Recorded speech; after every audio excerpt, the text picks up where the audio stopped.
नहीं हुआ होता तो आज भी हम आपको कहते कि मैं इंदौरा आ रहा हूं, लेकिन 100 आदमी आएंगे, 150 आदमी आएंगे आपके बीच में, या वर्चुअल कार्यक्रम शिमला से करने की स्थिति में हो पाती। भाई और बहनों, अगर आज हम हजारों की संख्या में यहां पर इकट्ठा होकर के सामूहिक में इस कार्यक्रम को कर रहे हैं, आज हम सामान्य जीवन की तरफ आगे बढ़ रहे हैं, इसका सबसे बड़ा श्रेय अगर किसी को जाता है तो देश के यशस्वी प्रधानमंत्री नरेंद्र भाई मोदी जी। आप कल्पना करिए, अगर ये वैक्सीन नहीं बनी होती, ये वैक्सीन नहीं लगी होती, तो आज बहुत सारे लोग आज भी संक्रमित होते। एक हौसला बढ़ा, एक हिम्मत बढ़ी कि हमने वैक्सीन लगा ली है, इसलिए कोरोना हमारा नुकसान नहीं कर सकता।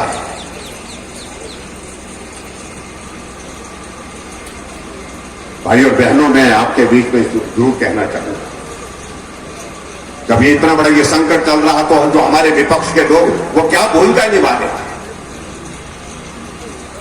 जब देश के साइंटिस्ट ने कहा कि इस कोरोना का कोई इलाज नहीं, कोई बीमारी, इस बीमारी का कोई दवाई नहीं, इसका अगर इलाज है, इससे बचने का एक रास्ता है, वो रास्ता एकमात्र रास्ता है, अगर वैक्सीन सबको लग जाए तो जाकर के बच सकते हैं, तो कम हो सकते हैं केसेस, तो बचाव की संभावना है। और भारत पूरे दुनिया का एक बहुत बड़ा देश, 135 करोड़ का ये भारत, इसमें वैक्सीन सबको लगाना ये बहुत बड़ा कठिन काम था, लेकिन प्रधानमंत्री नरेंद्र मोदी जी ने देश के साइंटिस्ट को बुला करके कहा कि इस काम को हम कैसे कर सकते हैं, और अपनी इच्छा जाहिर की कि हम चाहते हैं कि देश के अंदर हमारे साइंटिस्ट इस वैक्सीन को बना करके तैयार करें। अगर विदेश से लानी होगी तो बहुत महंगी पड़ेगी, देर होगी, कब मिलेगी कब नहीं मिलेगी मालूम नहीं। और देश के साइंटिस्ट के सामने बात कही कि आपको जो सहयोग चाहिए, आपको जो मदद चाहिए, मैं मदद देने के लिए तैयार हूं, लेकिन भारत के अंदर मैं चाहता हूं कि वैक्सीन बन करके जल्दी तैयार हो, ताकि हम भारत के हर नागरिक के जीवन की सुरक्षा की गारंटी दे सकें। हम भारत के हर नागरिक के जीवन को बचाने के लिए काम कर सकें। देश के साइंटिस्ट ने काम किया, वैक्सीन बन करके तैयार हुई। वैक्सीन का अभियान जैसे शुरू किया, हमारे विपक्ष के लोगों ने कई तरह के प्रश्न खड़े करने की कोशिशें की। कुछ लोगों ने कहा ये तो मोदी वैक्सीन है, कुछ ने कहा ये भाजपा की वैक्सीन है, लगाओगे मालूम नहीं क्या साइड इफेक्ट्स होंगे। लेकिन मैं देश की जनता का आभार व्यक्त करता हूं, खासतौर से हिमाचल के भाई और बहनों का तो हृदय की गहराई से अभिनंदन करता हूं। किसी ने किसी की नहीं सुनी, सिर्फ नरेंद्र भाई मोदी जी ने वैक्सीन बना करके जो है साइंटिस्ट के माध्यम से जो दी है, उसको हम लगाएंगे। और लगाने के लिए कतारें लग गई, लंबी लंबी कतारों में लोगों ने वैक्सीन के इस अभियान में सहभागिता दी, सहयोग किया। और आज हम इस बात को कह सकते हैं, जहां पूरे देश भर में वैक्सीन का अभियान बढ़ा, वहां हिमाचल प्रदेश भौगोलिक परिस्थितियों में कठिन प्रदेश, लेकिन उसके बावजूद भी हमने हिमाचल प्रदेश में पूरे देश भर में सबसे पहले पहली डोज पूरी की, सबसे पहले दूसरी डोज पूरी की। पहले नंबर पर अगर कोई प्रदेश है, अगर पूरे देश भर में रहा तो हिमाचल प्रदेश।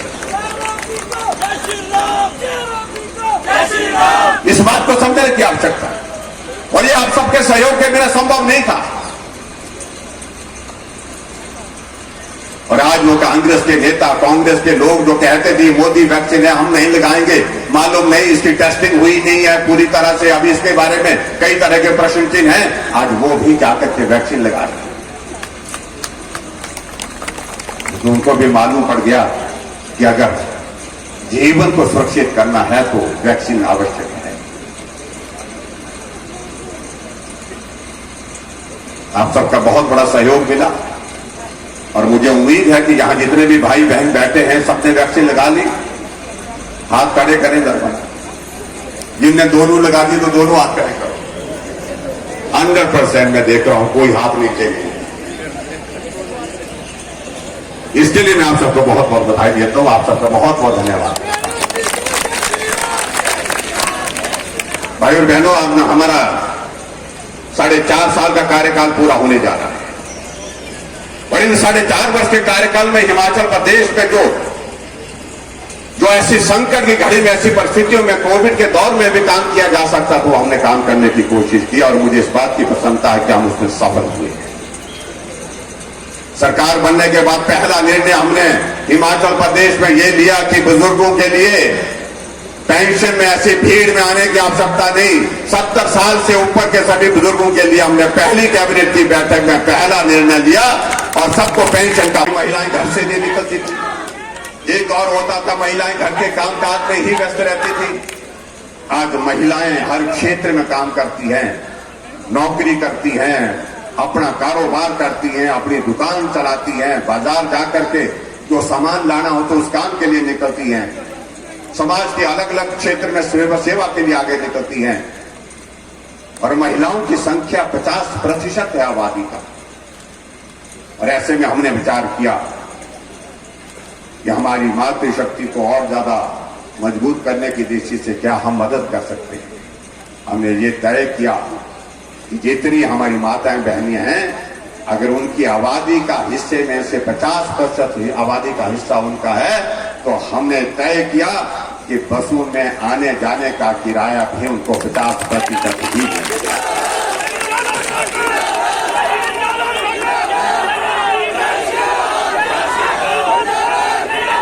अगर महिला सशक्तिकरण की अगर बात कहें तो मुझे लगता है कि इस दिशा में आगे बढ़कर के काम करने की जरूरत है।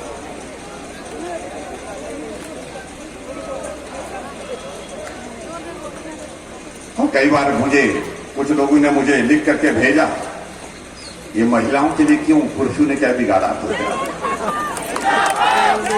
और यहां पर भी मैं देख रहा हूं महिलाएं इस पर बैठी हैं, वो तो ताली बजाएगी, आप अपने लिए ताली तो बजा लीजिए। ये पुरुष नहीं बजाएंगे लेकिन उठेगा, पुरुष भी बजाने। अब मैं पुरुषों से भी कहना चाहता हूं कि आप भी भैया साथी बनो, सहयोगी बनो और आगे बढ़ो। और मैं इतना ही कहना चाहता हूं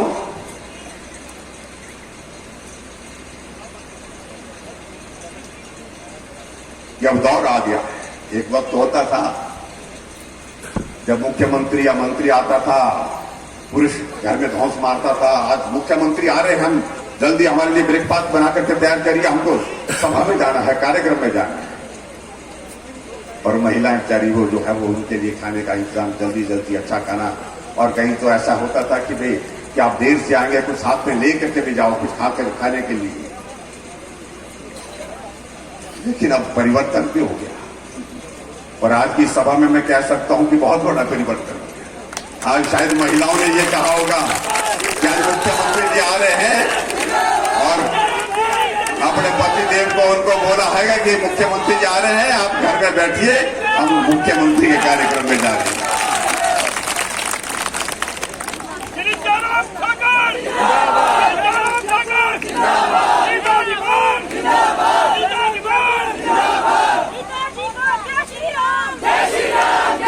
परिवर्तन आया।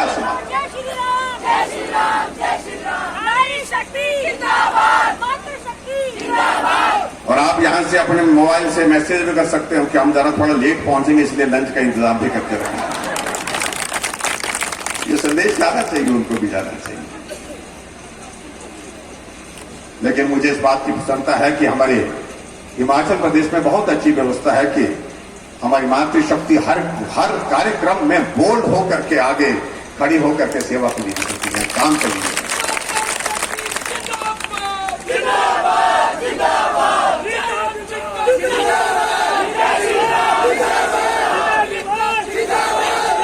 हमें बहुत लंबी बात ना कहते हुए, और मैं समझता हूं कि आप लोगों को भी जाना है। मैं तो ठंडे इलाके से आया हूं, आप लोग गर्म इलाके के हैं।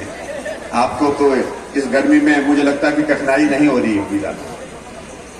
अगर हो भी रही है तो उसको झेलना पड़ेगा थोड़ी देर के लिए। मैं आप सबका धन्यवाद करता हूं। लेकिन इस इलाके में गर्मी होती है और स्वाभाविक रूप से, और यहां से विधायक भी आप उल्टा जी को बनाएंगे ही बनाएंगे। और ऐसे में कमी रही है, कसर रही है कुछ दिनों की, उन बातों को कहा है कि भाई उसमें थोड़ी सी मदद चाहिए।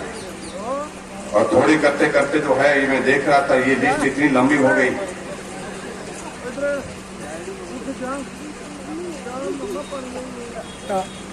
लेकिन मैं भी इस बात से सहमत हूं कि किसी क्षेत्र के विकास के लिए बहुत आवश्यक है विकास की। शगुन के नाते शगुन योजना हमने शुरू की, शगुन के नाते हम 31,000 रुपये उसके लिए मदद करी। हमने ये किया, तुमने क्या किया?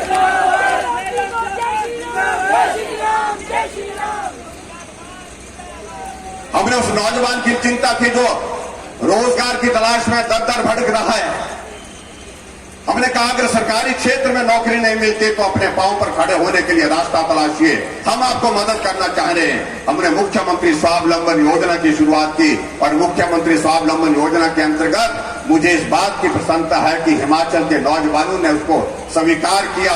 1 करोड़ रुपए हम उस नौजवान को देने के लिए तैयार रहते हैं। अगर बेटी करेगी, कोई महिला करेगी, उसको 35% सब्सिडी दे रहे हैं।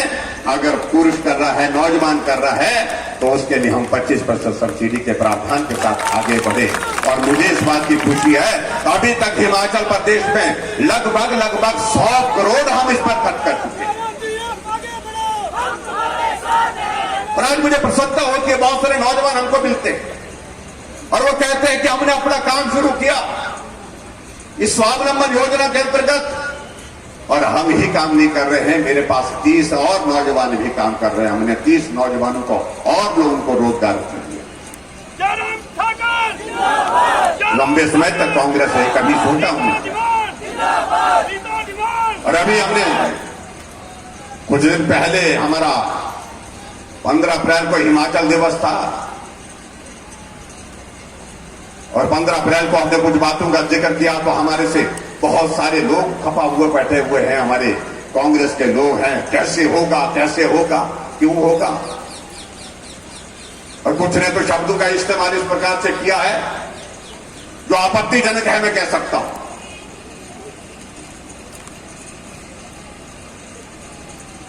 हमने कहा हिमाचल प्रदेश में पावर सरप्लस स्टेट है। 25 जनवरी को हमने घोषणा की थी हिमाचल पूर्ण राजत्व के उस अवसर पर। हमने कहा था कि 0 से 60 यूनिट बिजली हम जो है हिमाचल प्रदेश में हम फ्री ऑफ कॉस्ट देंगे, 0 बिल पर देंगे। लेकिन कुछ साथियों ने कहा कि आगे इसको हमें 125 यूनिट तक करना चाहिए। और अभी हमने 15 अप्रैल को हिमाचल दिवस के अवसर पर हमने हिमाचल प्रदेश में जो ऐसे लोग हैं तो थोड़ा जो गरीबी रेखा के करीब हैं, जिनको मदद करने की जरूरत है, उनको मदद करने की दृष्टि से हमने हिमाचल प्रदेश में 125 यूनिट फ्री ऑफ कॉस्ट देने।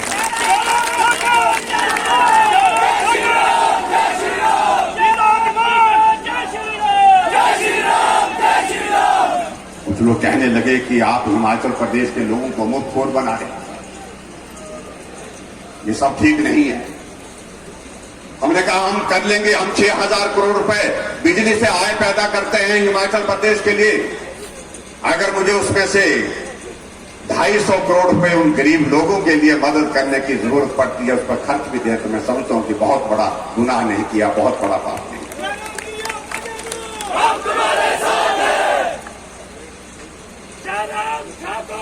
और आगे बढ़कर के हमने एक और निर्णय किया, और यहां मैं देख रहा हूं कि मातृशक्ति बड़ी संख्या में यहां पर उपस्थित है। एक दौर होता था कि महिलाएं घर से नहीं निकलती थी, एक दौर होता था महिलाएं घर के कामकाज में ही व्यस्त रहती थी। आज महिलाएं हर क्षेत्र में काम करती हैं, नौकरी करती हैं, अपना कारोबार करती हैं, अपनी दुकान चलाती हैं, बाजार जाकर के जो सामान लाना हो तो उस काम के लिए निकलती हैं, समाज के अलग अलग क्षेत्र में सेवा के लिए आगे निकलती हैं। और महिलाओं की संख्या 50% है आबादी का। और ऐसे में हमने विचार किया कि हमारी मातृशक्ति को और ज्यादा मजबूत करने की दृष्टि से क्या हम मदद कर सकते हैं। हमने ये तय किया कि जितनी हमारी माताएं बहनें हैं, अगर उनकी आबादी का हिस्से में से 50% आबादी का हिस्सा उनका है, तो हमने तय किया कि बसों में आने जाने का किराया भी उनको 50% ही देंगे।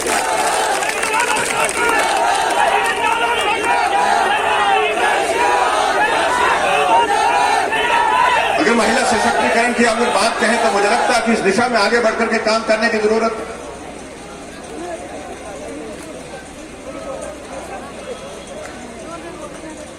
और कई बार कुछ लोगों ने मुझे लिख करके भेजा, ये महिलाओं के लिए क्यों, पुरुषों ने क्या बिगाड़ा?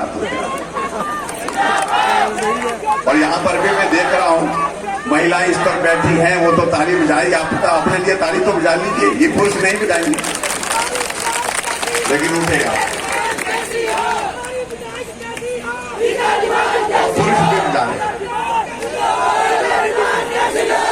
अब मैं पुरुषों से भी कहना चाहता हूं कि अब आप भी भैया साथी बनो, सहयोगी बनो और आगे बढ़ो। और मैं इतना ही कहना चाहता हूं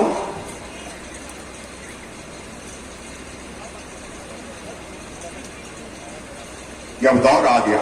एक वक्त होता था जब मुख्यमंत्री या मंत्री आता था, पुरुष घर में धौंस मारता था। आज मुख्यमंत्री आ रहे हैं, हम जल्दी हमारे लिए ब्रेकफास्ट बना करके तैयार करिए, हमको सभा में जाना है, कार्यक्रम में जाना है। और महिलाएं बेचारी वो जो है वो उनके लिए खाने का इंतजाम जल्दी जल्दी अच्छा खाना। और कहीं तो ऐसा होता था कि भाई कि आप देर से आएंगे, कुछ साथ में ले करके भी जाओ, कुछ खाने के लिए।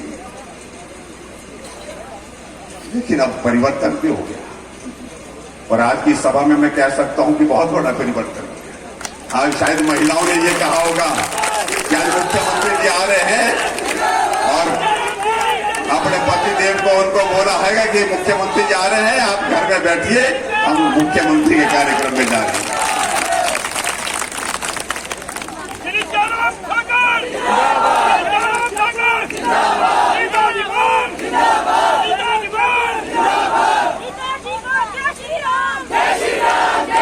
परिवर्तन आया।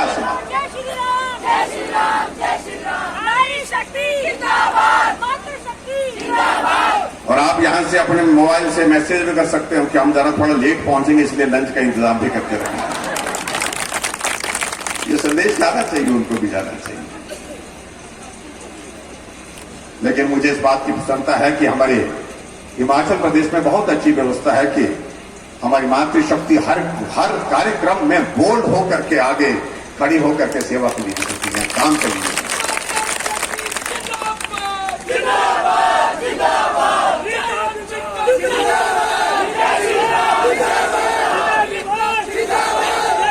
हमें बहुत लंबी बात ना कहते हुए, और मैं समझता हूं कि आप लोगों को भी जाना है। मैं तो ठंडे इलाके से आया हूं, आप लोग गर्म इलाके के हैं।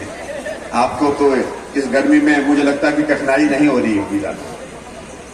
अगर हो भी रही है तो उसको झेलना पड़ेगा थोड़ी देर के लिए। मैं आप सबका धन्यवाद करता हूं। लेकिन इस इलाके में गर्मी होती है और स्वाभाविक रूप से